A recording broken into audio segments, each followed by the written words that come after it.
Genesis chapter 22.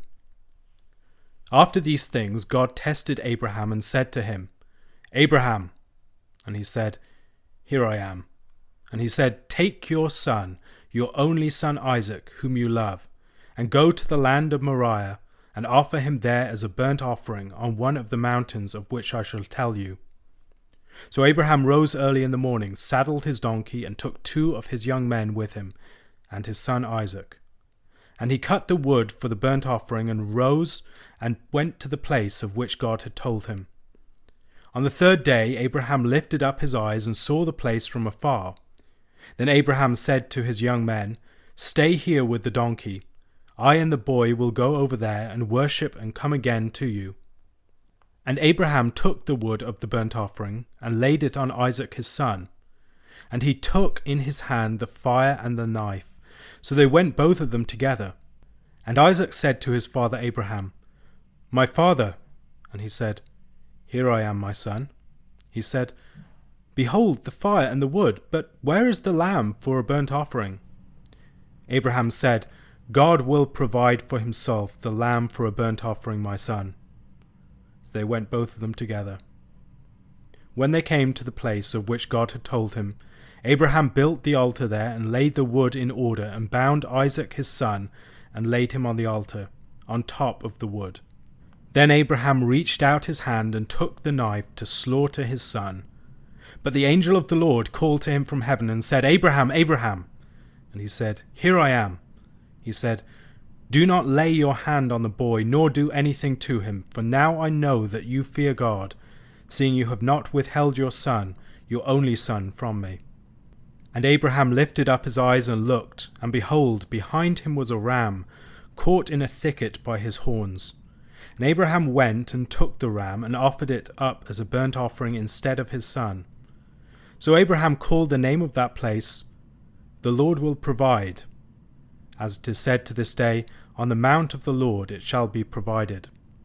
And the angel of the Lord called to Abraham a second time from heaven, and said, "By myself I have sworn, declares the Lord, because you have done this and have not withheld your son, your only son, I will surely bless you, and I will surely multiply your offspring as the stars of heaven and as the sand that is on the seashore. And your offspring shall possess the gate of his enemies, and in your offspring shall all the nations of the earth be blessed, because you have obeyed my voice." So Abraham returned to his young men, and they arose and went together to Beersheba. And Abraham lived at Beersheba. Now after these things it was told to Abraham, "Behold, Milcah also has borne children to your brother Nahor, Uz his firstborn, Buz his brother, Kemuel the father of Aram, Hesed, Hazo, Pildash, Jidlaph, and Bethuel. Bethuel fathered Rebekah. These 8 Milcah bore to Nahor, Abraham's brother. Moreover, his concubine, whose name was Reumah, bore Tebah, Gaham, Tehash, and Maacah. The story of Genesis chapter 22, the binding of Isaac, is perhaps one of the most poignant yet pregnant stories of the Old Testament. It's an event that is profoundly troubling, that has inspired some of the deepest ethical reflection, a lot of outrage and scandal from various people.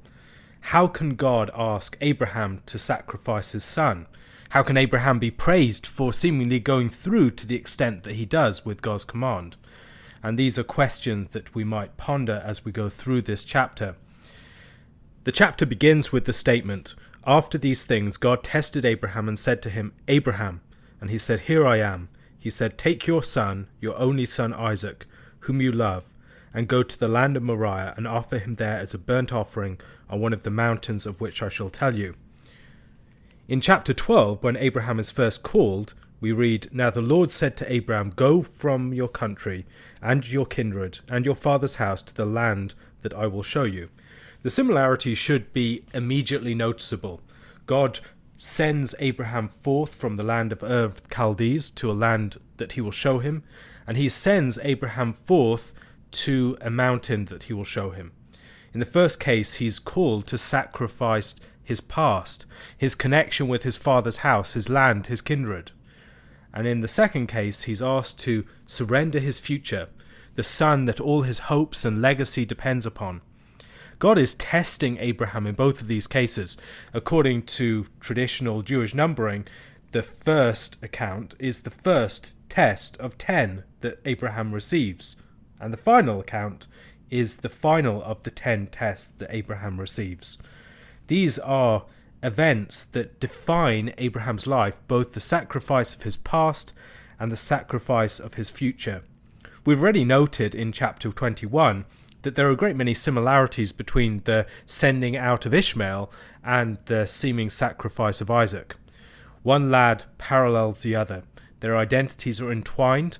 There are parallels with the Exodus narrative and connections with the Exodus narrative in both occasions, and together they might relate to the ritual of the Day of Atonement. When we're reading these stories then, we're dealing with something that has to do with the deep structure of Scripture, and there are echoes and resonances throughout the Old Testament that connect to these events. And as we read the story of the cross, we're reading a story that has all sorts of resonances with the events that we see in this chapter, in the story of Abraham and Isaac, the one sacrificing his son. The story hinges in many ways upon the key expression, the key term that plays throughout the story, Hineni, the "here I am" answer that is given on a number of occasions. God calls to Abraham, and Abraham's response is "here I am." Then we see Isaac speaking to Abraham, his father, and his father answers, "here I am." And then the angel of the Lord calls from heaven and says, "Abraham, Abraham," and Abraham says, "here I am." The economy of the brushstrokes in the narrative of this account add considerably to its power. We read the conversation between Abraham and Isaac, for instance. Isaac speaks to his father, "My father," and he said, "Here I am, my son." He said, "Behold the fire and the wood, but where is the lamb for a burnt offering?" Abraham said, "God will provide for himself a lamb for a burnt offering, my son." So they went both of them together. And that silence that follows is one of the most powerful and poignant aspects of the story. The son seems to know what's going on. He seems to have a sense that something's amiss. There is one thing that they need that they do not have. All the other things that will enable them to burn up and prepare the sacrifice are there, except the sacrifice itself. And he realizes, presumably, that his father knows something that he does not. His father is bearing a deep burden that he is not yet privy to. And the response of Abraham is again to make known his presence to his son. Very interesting contrast with the story of Hagar. Hagar sees her son about to die and distances herself from him, going off at a bow shot so that she will not have to see him die. But Abraham's response to his son is to say, "Here I am." Just as he says to God later on, there's no departure from his son or emotional distancing. He's present with his son, even as he's bringing him to the point of sacrifice. A very powerful part of the story. The emotional power of the narrative is also underlined with the threefold repetition at the original command. "Take now your son," the first description. "Your only son, Isaac," the second description. "Whom you love," third description. And each one of these is an accumulation of the weight of the action that Abraham is being called to do. It would seem that this is the one thing that he could never sacrifice. In the earlier part of the story, in Genesis chapter 12, there is a threefold repetition of him having to leave behind his father's house, his kindred, his land. But this is a far more weighty, threefold, intensified statement. We should consider what has happened in the story to this point. In the first few chapters of Abraham's narrative, it would seem that Lot was the heir apparent. He was the son of Abraham's brother, the one who had died, and he would be the one that would continue Abraham's name. But yet, Lot leaves him, divides from him in chapter 13. And in chapter 14, even though he's rescued by Abraham, he goes off his own way. In chapter 19, he ends up living in a cave in the mountains, and there's no hope for Lot at that point, really. We see then Ishmael has gone. In chapter 16, Ishmael comes on the scene, the child of Hagar, and in chapter 21, he has to be cast out. Eliezer is not going to be the one who inherits. He's just a man from the house, a homeborn slave, as we see in chapter 15. Isaac, his only son, That is the one, however, that God calls for him to sacrifice. And the request is devastating for this reason. His whole narrative to this point has been one lost hope after another, leading to this great promised son. All his expectations and hopes and everything else is resting upon this child. Think about what else he represents. He is the promised child given to Sarah. How could Abraham ever relate to his wife again after this? How could he relate to the Lord if the Lord required from him this son that he has given? Abraham has negotiated or interacted with God on earlier occasions, such as in chapter 18. In chapter 18, God talks to Abraham concerning what he's about to do, and Abraham at that point intercedes and deliberates with God. But here in this chapter, there seems to be a more absolute command. He has to obey this. He has to go through with it. God doesn't seem to be setting things up for a negotiation and a discussion. And for Abraham to go through with this, there needs to be an absolute sense of loyalty to God. But not just loyalty to God. This text sets up the emotional weight of what's taking place. God is not unmindful of the weight that he's putting upon Abraham. And the subtlety and the attention with which the emotional dimensions of the event are described suggests that it's important. It's important that Abraham is able to say, "Here I am," to his son and truly mean it. That he's not forsaken his son. He's not just closing himself off to his son. But yet, to do that, he has to have an absolute confidence in God's promise, in God's commitment, in God's goodness. And at many times we may find ourselves in the darkness of a decision, in wrestling through some issues, just not knowing how can God be good and yet lay this burden upon us, or how can God be true and yet this thing or this statement also be true. And that wrestling with God in the darkness is something where we find Abraham really providing a pattern for us to follow. Within the New Testament, in the book of Hebrews, we are told that Abraham was confident that God would even raise Isaac up from the dead. He had received Isaac, as it were, from the dead, and now he hopes that whatever he does with his son, that God will fulfill his promise, whatever it takes. God had promised that in Isaac your seed will be called, and so he could account that God was able to raise him up, even from the dead, because he had received Isaac, as it were, from the dead in the first place. Now that's one suggestion of how to read the text. He expects that God is telling him to go through with the action, and as he goes through with it, God will be faithful to his promise, even to that uttermost position. God was symbolized in that flaming torch and furnace that went through the pieces, and the promise was there that God would be cut off, that God would be cut up into pieces in the same way if he did not keep his covenant. And so he has to fulfill what he has promised to Abraham. And even if that requires the raising of Isaac from the dead, God will do it. And so Abraham's confidence is one that occurs even in the midst of deep blindness. He does not know where God is leading. He cannot see the way he will go. He cannot see a route through this. But he's confident in God's provision. And he answers to his son, "My son, God will provide for himself the lamb for a burnt offering." There may be a sort of double entendre here, that what may be provided for the burnt offering is the son himself. My son, God will provide for himself the lamb for a burnt offering. That it's the son that's going to be provided. And he's not just addressing the son, but rather it is the son who will be the provision that God gives. As we read this story alongside other stories in Scripture, I think we can see further things taking place.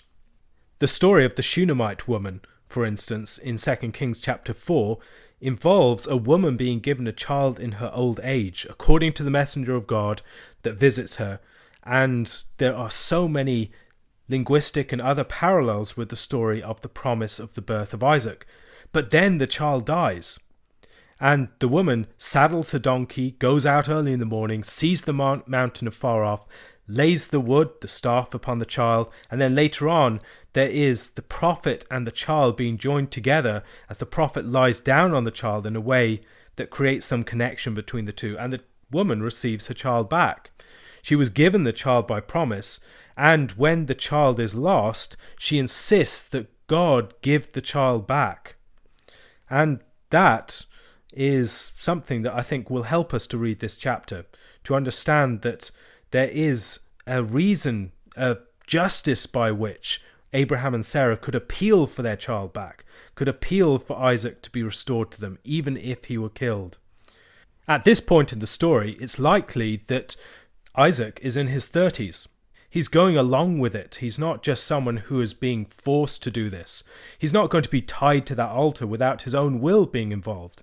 He submits. He is a son who follows with his father, who does not rebel against his father's call.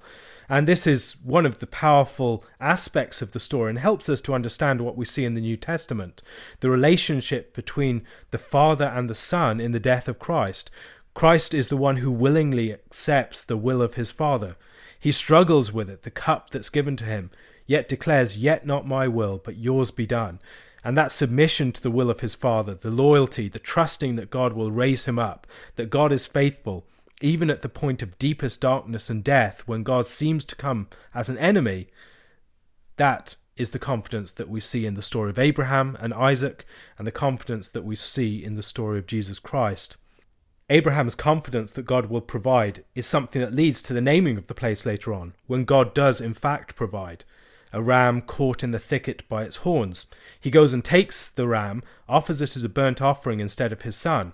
And here I think that God's intervention should not be read as a statement that human sacrifice is wrong. That's how many people read it, but that's not actually what follows. God says, "Now I know that you fear me." He doesn't say, "You should never have done this. I would never have required this of you." Rather, this is a movement into a deeper relationship between Abraham and God. Abraham has related to God as a friend. He has related to God in hospitality, for instance, by his faithfulness in building up the name of others, in elevating the name of God, in establishing sites of worship in the land. But now there is something here that goes further.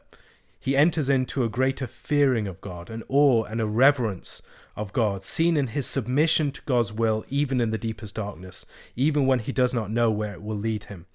And this is part of what I think is emerging through Abraham's test. This is the result that we will see at the end. And God sees at this point. God provides. Maybe remembering Hagar at this point and the way that she speaks of God in chapter 16 would be helpful. This mount is a significant place. Why this particular mount? I believe because it's the Temple Mount. It's the mount upon which all sacrifices will occur. Later on in 2 Chronicles 3 verse 1, Solomon builds the house of the Lord at Jerusalem on Mount Moriah, where the Lord had appeared to his father David at the place that David had prepared on the threshing floor of Ornan the Jebusite. So this is a place where many things had occurred. It's the place where Abraham sacrificed Isaac. It's the place where the angel of God stayed his hand of judgment in his judgment after the census of David. It's a significant site then, and it is the foundation of the sacrificial system more generally, part of its deeper meaning. What is ultimately being sacrificed at this site? Not just animals. What's being sacrificed is the Son. The future, the identity, the people of Israel are sacrificing themselves, and the sacrificing of the firstborn Son, the only begotten Son, is something that is connected with the event of the Exodus as well, as there is the setting apart of the firstborn through that. And so all these deep themes of Israel's worship, of its temple, are found present in this event. This is the event that provides the source of these later systems. And every one of these later sacrifices draws our attention back to that sacrifice at the past. Now it also draws our attention forward to the sacrifice of the future. If it is the father Abraham sacrificing his only begotten son that the whole sacrificial system looks back to, it is the sacrifice of Christ as the Son of the Father that is everything that it looks forward to. Caught between these two great covenantal events, the sacrificial system takes its significance and meaning. Many people read this story as if it were just sacrifice narrowly averted. But something more is taking place here. There is a substitution of a ram, but there is a genuine sacrifice occurring here. The blessing that comes afterwards is a blessing that amplifies the previous blessings. It's a statement that because Abraham has obeyed God's voice, he has heard and obeyed and submitted to the word of the Lord. He has feared the Lord. That God has claimed him on a deeper level. In this sacrifice of his son, Abraham is giving himself to God in a new way. It's a child that is being given again to God after he has been given in the first place. And maybe an example of this can be seen in the story of Samuel, the child that is received by grace as the womb is opened, and then the child that is given to God. And Isaac is given to God here. Abraham is dedicating, as it were, in this sacrifice, all of his offspring to God. God claims Abraham's son for his own. In the story of the Exodus, we're told that Israel is my firstborn son. That statement that God makes concerning Israel, I think, is founded in part upon what takes place here. Israel is God's firstborn son as Abraham gave up his son to God. God's name, God's claim is placed upon this child above Abraham's own. There's a way in which this child now bears the name of God in a way that he did not before. It's a new sense of that child's identity. He's ascended to God. And God takes Israel as his inheritance. They are his people. They belong to him. They have been dedicated to him. Not merely by claiming them for himself, but by Abraham's willing giving up of his son.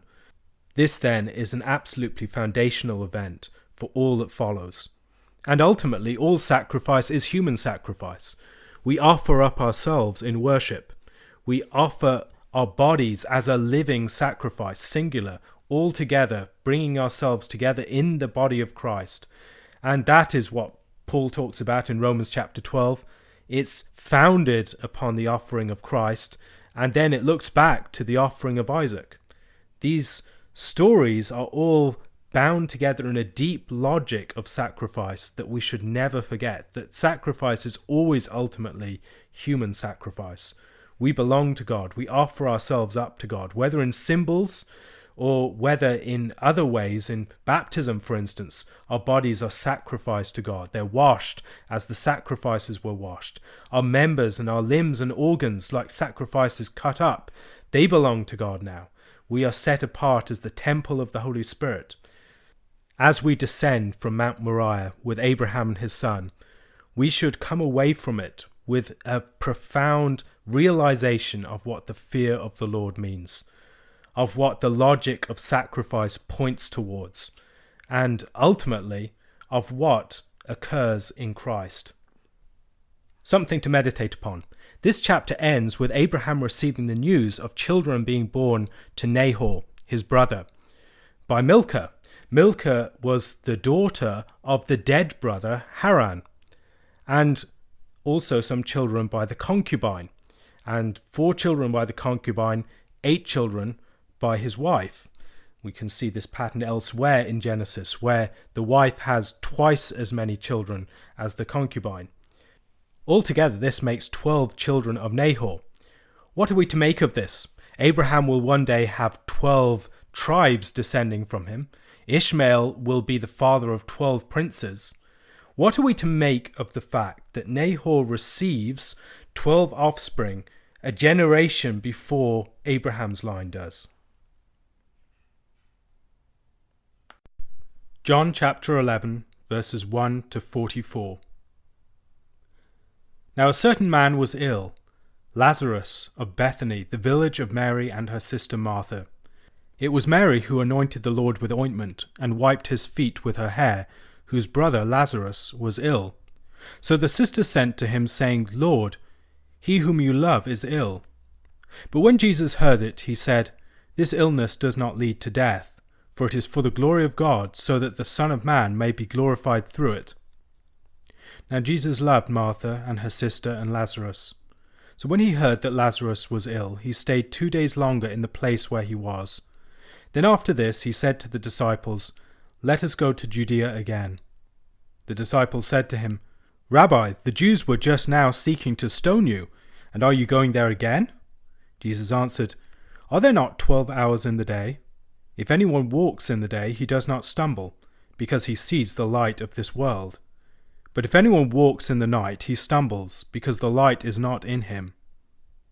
After saying these things, he said to them, "Our friend Lazarus has fallen asleep, but I go to awaken him." The disciples said to him, "Lord, if he has fallen asleep, he will recover." Now Jesus has spoken of his death, but they thought that he meant taking rest in sleep. Then Jesus told them plainly, "Lazarus has died, and for your sake I am glad that I was not there, so that you may believe. But let us go to him." So Thomas, called the twin, said to his fellow disciples, "Let us also go, that we may die with him." Now when Jesus came, he found that Lazarus had already been in the tomb 4 days.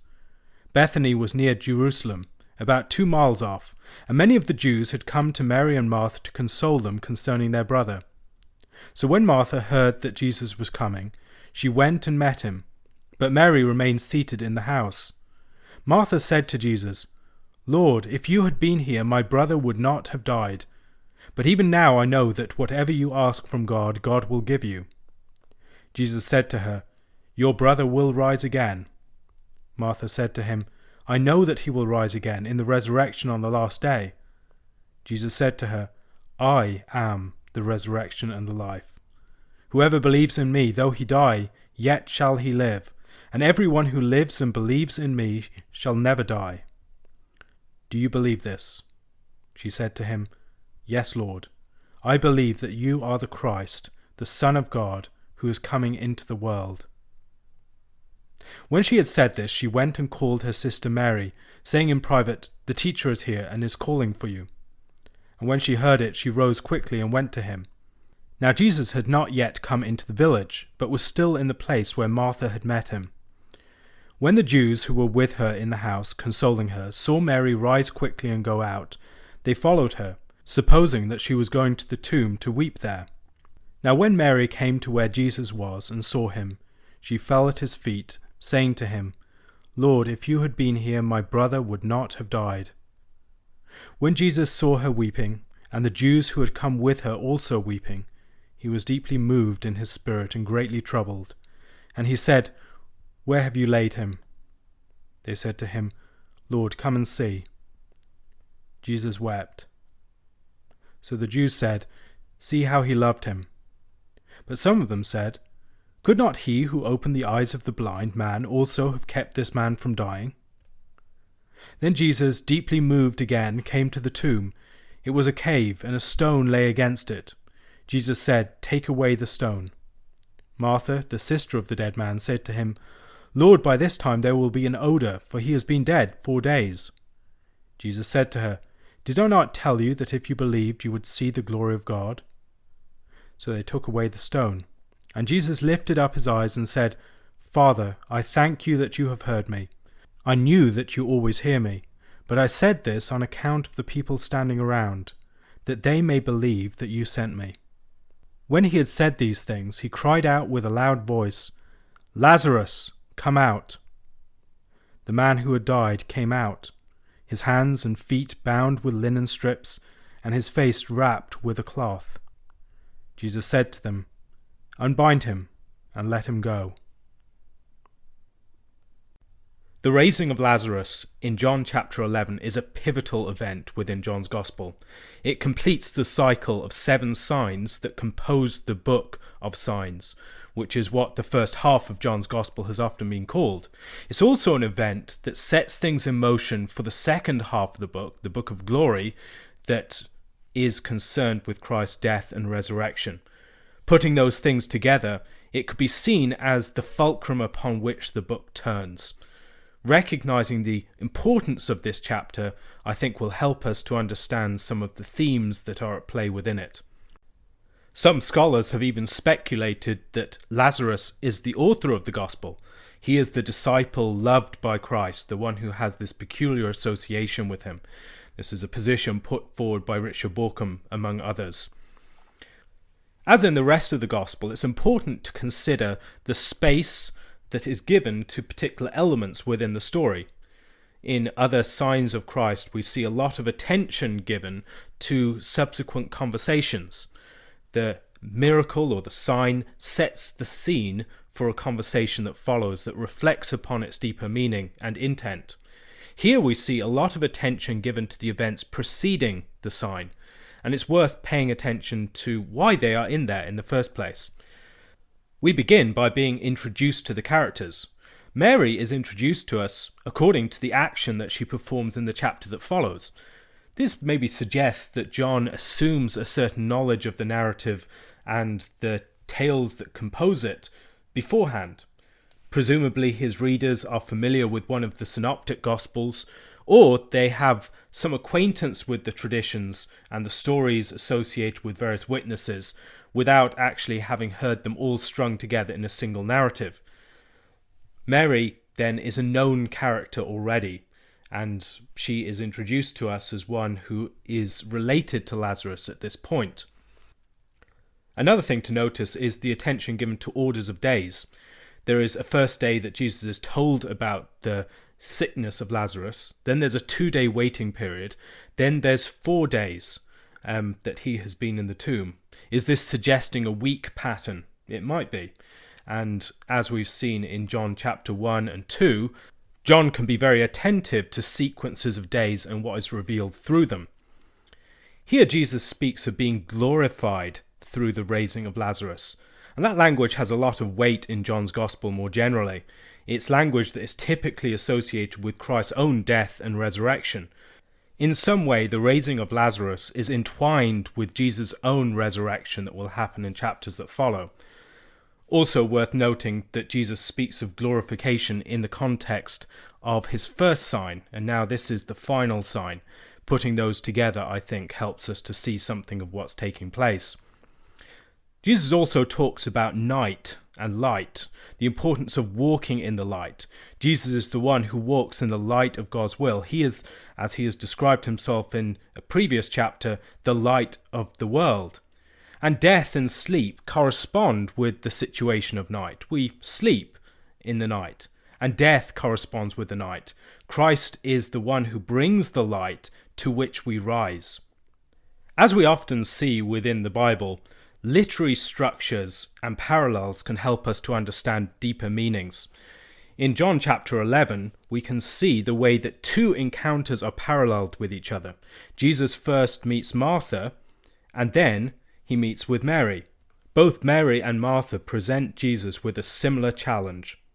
Lord, if you had been here, my brother would not have died.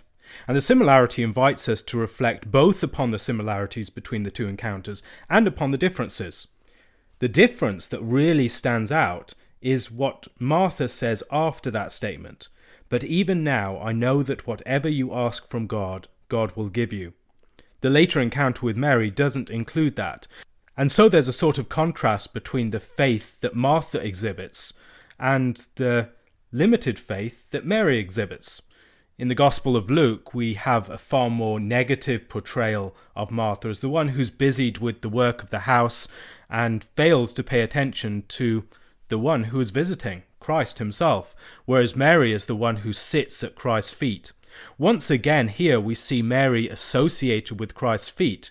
She throws herself at his feet, and later on in the chapter that follows, she anoints his feet. And so there's a particular attachment that Mary has to Christ, and it's a very personal attachment, but yet perhaps it's more easily wounded as a result of that. She feels maybe that her love for Christ has been wounded or betrayed by his failure to come when he was called. And in the case of Martha, Martha being maybe a more practical and down-to-earth person, she's able to hold on to some sense of faith and hope even in this position of tragedy. She's not so easily wounded as her sister is. Maybe we're supposed to think of it in that way and see another aspect of these personalities. Personalities that may very much resemble personalities that we know, that we might have ourselves. And it's important to consider the way that there are paradigmatic encounters of faith and people who are believers or who fail to believe at certain points with Christ throughout the Gospel of John. Remember, John's gospel is written so that we might believe, and that believing we might have life. And so throughout the gospel there are examples of people who respond to Christ well, examples of people who fail to respond to Christ well. And these personal encounters are ones that provide models for us. Note again that John gives so much attention to individual encounters with Christ, far more so than any of the synoptic gospels. John has Jesus meeting with people like Nicodemus, the woman at the well, the interactions with the man in chapter 5 and chapter 9, who are paradigmatic characters who are thrown out by the Jews or who are healed and delivered in particular ways. We can think about the encounters with Mary and Martha here, the relationship between Christ and the disciple he loved, the relationship between Christ and characters like Peter. All of these one-to-one relationships provide models for us to understand our faith in relationship to Christ, Thomas being another great example. On many occasions in the Gospels, Jesus turns up late. Jesus' delay, the fact that he doesn't turn up when people first call for him, is an important part of stories such as the storms upon the sea and events such as this with the raising of Lazarus. Jesus delays. But yet that delay is not out of a failure of his love for people. Within the gospel, Jesus' love for his disciples, his love for his friend, his love for Lazarus are precipitating forces for all of the plot. As we'll see later on, it's because of his raising of his friend Lazarus that the Jews instigate the plot that will finally lead to his death. Jesus lays down his life for his friend out of love.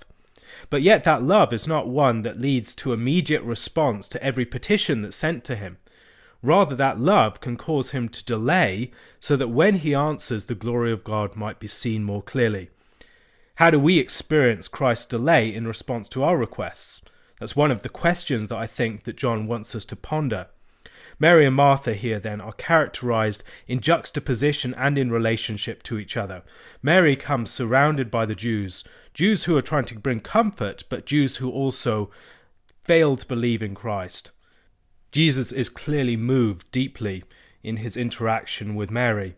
He expresses his love and his tears for his friend Lazarus. But yet that response of the unbelievers around Mary, that maybe he could have raised Lazarus, his friend, if he so cared about him, causes him to be deeply moved, not just in a sense of love for his friend, but in grief and anger perhaps also at the unbelief that surrounds her. In the case of Martha, he seems to elicit and encourage her resurrection faith. He begins by stating that her brother will rise in the resurrection.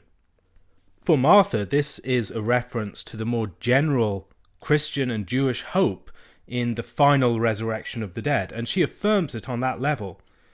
But yet Christ comes in response to her with one of the most powerful statements of the gospel, perhaps the pivotal statement of the gospel. I am the resurrection and the life. First of all, this is using the great language of divine identity. I am. But beyond that, it's stating that Christ is the reality of future resurrection, in person, present at that moment in time. That the resurrection isn't just a generic truth. It's not just a truth that some event will befall. It's a personal reality, and it's present in Jesus Christ. He is resurrection personified. He is the one who has life within himself. He is the one whose word will raise the dead and give life to those in the tombs. And so when Christ comes to this situation, he comes bringing life and the fullness of life with him. As he comes to the tomb, then, he again is presented with Martha's limited faith. She observes that there's going to be an odor. He's been dead for 4 days. Jesus doesn't rebuke her for her weak faith, but encourages her to trust him, and that as she trusts him, she will see the glory of God. Now, earlier on in the gospel, we've been told that the dead will hear the voice of the Son of God, and those who hear will rise. And Jesus speaks into that situation, into that tomb, and calls Lazarus to come forth. A man comes with his hands and feet bound with linen strips, his face wrapped with a cloth, and he's called to be unbound and to be sent on his way. Jesus is grieved by the assault of death and the disbelief of people in the face of it. He comes as the resurrection and the life. He calls someone from the grave in anticipation of the final resurrection. And the resemblance between the description of Lazarus and the later description of Christ is important to note here. Christ is giving here an anticipation of his own resurrection. Once again, we see, as with a number of the other signs, it's the word of Christ that is the means of salvation and deliverance. And Christ speaks into that situation, and as those people who hear his word, we receive life. A question to meditate upon. Both Jesus' first sign and his final sign involve a response to the request of a woman who loves him. First seemingly rebuffed or not answered, and then answered in response to a persistent faith. What are some of the lessons that we can learn about faith and its relationship with prayer in this chapter?